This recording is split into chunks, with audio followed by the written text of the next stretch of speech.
حضرت یونس علیہ السلام کا ذکر ذنون کے نام سے، ذنون مچھلی والے واقعہ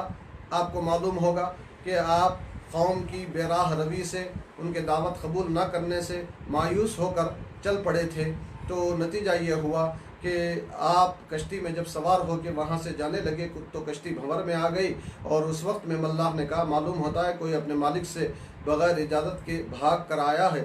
اسی وجہ سے کشتی یہاں بھنور میں آ گئی ہے، جو بھی ایسا ہو وہ یہاں سے نکل جائے تاکہ دوسروں کی جان محفوظ رہے۔ تو حضرت یونس علیہ السلام نے اپنی حالت پر غور کیا اور سوچا کہ میں بستی سے نکل کر آیا ہوں، مگر میں نے نکلنے سے پہلے اللہ سے اجازت نہیں لی، ہو سکتا ہے میری ہی طرف اشارہ کیا جا رہا ہو۔ آپ فوری طور پر کشتی سے دریا میں کود گئے تو مچھلی نے آپ کو نگل لیا، مچھلی کے پیٹ میں آپ چلے گئے، مچھلی کے پیٹ میں مفسرین کرام فرماتے ہیں 40 دن تک آپ رہے۔ ان 40 دنوں کے بعد آپ باہر نکل کے آ گئے، اللہ نے آپ کو باہر نکالا۔ تو یہ جو 40 دن کے بعد نکلے ہیں اس کا سبب کیا تھا؟ تو اللہ تبارک و تعالیٰ نے فرمایا کہ وہ تاریکیوں میں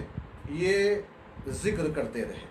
تاریکیاں کئی تاریکیاں تھیں، ایک تو رات کی تاریکی تھی، دوسرا پانی کی گہرائی کی تاریکی تھی، اور تیسرا مچھلی کے پیٹ کی تاریکی۔ ان تاریکیوں میں وہ یہ کلمہ ورد کرتے رہے، کیا ہے وہ؟ لا الہ الا انت سبحانک انی کنت من الظالمین، جسے ہم آیت کریمہ کے نام سے جانتے ہیں۔ تو یہ کلمہ مسلسل آپ استعمال کرتے رہے تو رب تبارک و تعالیٰ نے مچھلی کی قید سے آپ کو نہ صرف نجات دی، بلکہ اللہ تعالیٰ نے یہاں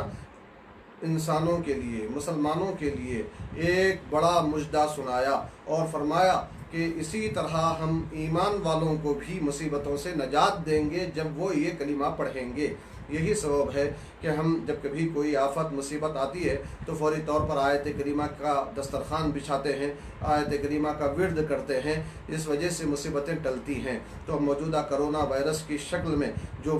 وبا بلا مصیبت آئی ہوئی ہے، اس مصیبت کو دور کرنے کی قدرت اور طاقت ہے تو صرف اور صرف اللہ تعالیٰ میں ہے۔ اگر ہم صدقے دل سے اپنے اپنے طور پر اپنے اپنے گھروں میں، گھروں کے افراد کے ساتھ اس کلمے کو، آیت کریمہ کو پڑھتے رہیں، صرف 1.25 لاکھ تک اس کی تعداد کو محدود نہ رکھیں، بلکہ جتنا زیادہ ہو سکا پڑھتے رہیں تو انشاءاللہ یہ وبا جلد از جلد ختم ہو جائے گی۔